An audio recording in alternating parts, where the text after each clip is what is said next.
Chicken pakora বিক্রেতা। নিয়ে যাও গরম গরম পকোড়া নিয়ে যাও।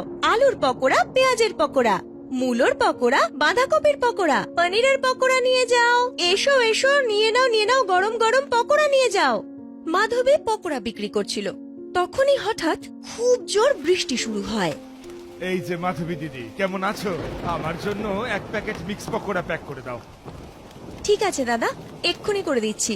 কিন্তু প্রত্যেকবারের মতো 50-এর নোট চলবে না।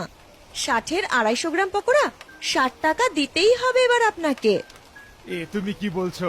আমি তোমার কত পুরনো একজন গ্রাহক, অন্তত আমি তো কিছু ডিসকাউন্ট পেতেই পারি, তাই না?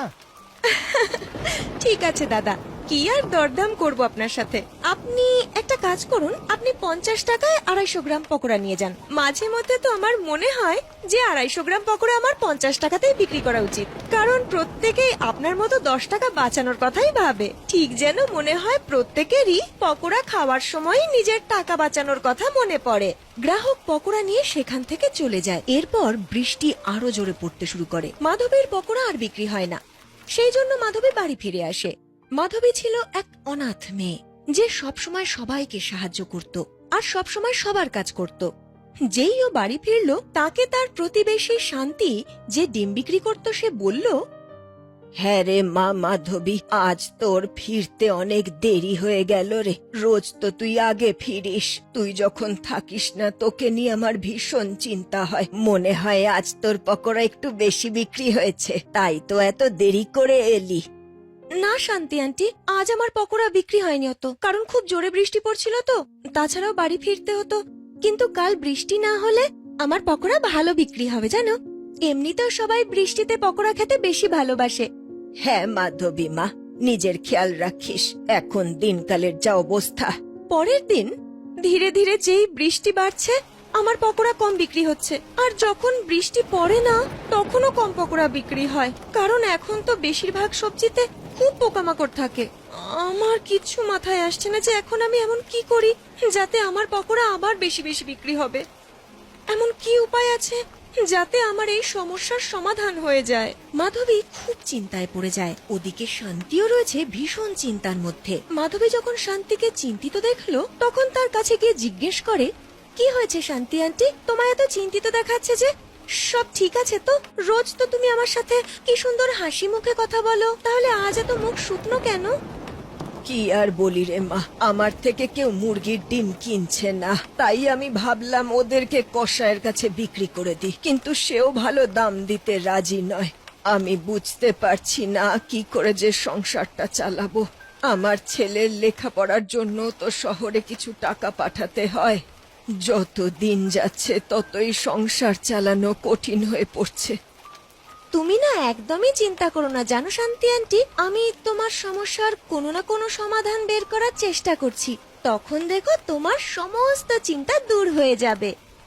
এরপর মাধবী বাড়ি ফিরে আসে আর ভাত ডাল খেতে খেতেই সমস্যার বিষয় ভাবে, আচ্ছা আমি এমন কি করি যাতে এই বৃষ্টিতে শান্তি আন্টির মুরগি আর তার ডিমেরও ব্যবস্থা হবে, আবার আমার পকোড়াও বিক্রি হতে থাকবে।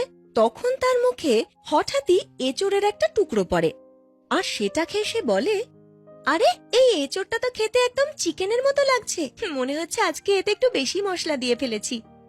আচ্ছা, চিকেনের পকোড়া কিন্তু খেতে বেশ ভালো লাগে। মনে পড়েছে একবার বাবা আমাকে মেলায় খাইয়েছিল।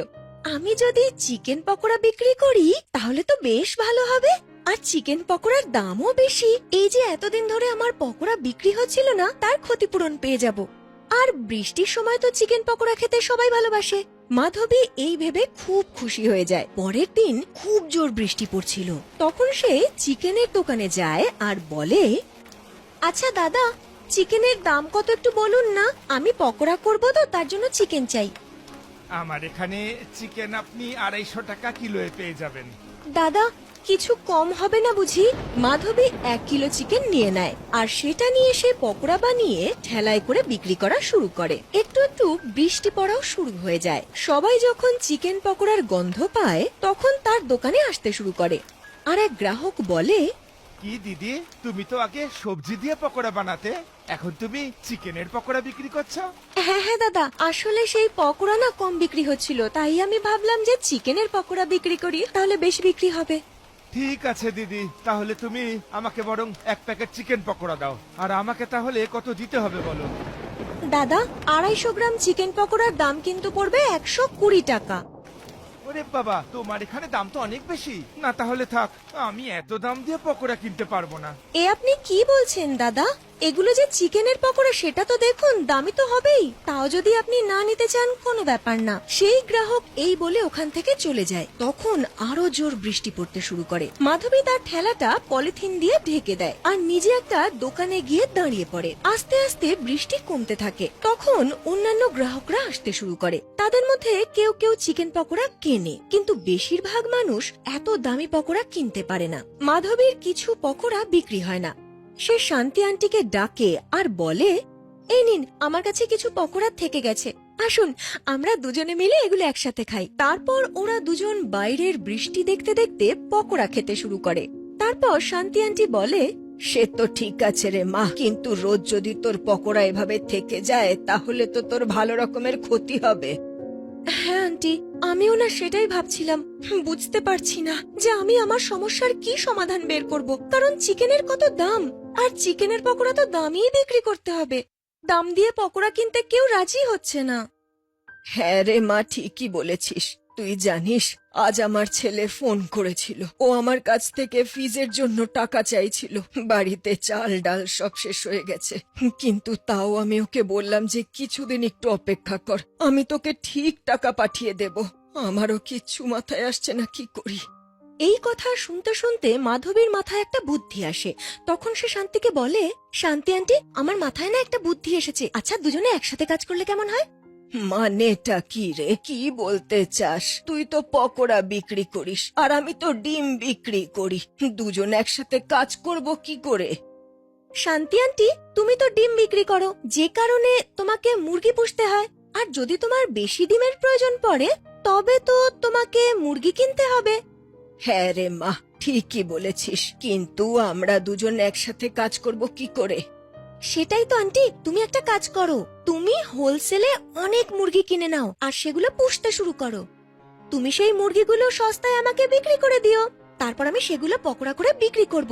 এভাবে আমাদের দুজনেরই লাভ হবে। মাধবীর কথা শান্তির বেশ মনে ধরে। বিষয়টা একটু গোলমেলে হলেও প্ল্যান মন্দ ছিল না। সেই দিনই সে হোলসেল থেকে অনেক মুরগি কিনে নিয়ে আসে আর মাধবীকে বলে, মাধবী, আমি অনেক মুরগির বাচ্চা নিয়ে এসেছি আর কিছু মুরগিও, কিন্তু বাচ্চাগুলোর তো বড় হতে সময় লাগবে। ততদিন তুই বড় মুরগিগুলো নিয়ে নে আমার থেকে, আর সেগুলো কেটে পকোড়া বানিয়ে বিক্রি কর। তখন মাধবী সেটাই করে। এবার সে সস্তায় চিকেন পাচ্ছিল। এখন সে চিকেনের পকোড়া মাত্র 80 টাকায় 250 গ্রাম করে বিক্রি করা শুরু করে। 60 টাকায় সবজির পকোড়া আর 80-তে চিকেন পকোড়া শুনে গ্রাহকরা খুব খুশি হয়। তাদের সেটা সস্তা বলে মনে হয়। ভীষণ বৃষ্টিতে এক গ্রাহক আসে আর সে বলে, বা মাধবীদি, তুমি 80 টাকা প্যাকেট চিকেন পকোড়া বিক্রি করছো? খুব সস্তা তো। পুরো বাজারে এত কম দামে কেউ চিকেন পকোড়া বেচে না। হ্যাঁ দাদা, সেই জন্য তো এত সস্তায় আমি পকোড়া বিক্রি করা শুরু করেছি, যাতে ধনী গরিব সবাই আমার পকোড়া খেতে পারে এই বৃষ্টির ওয়েদারে।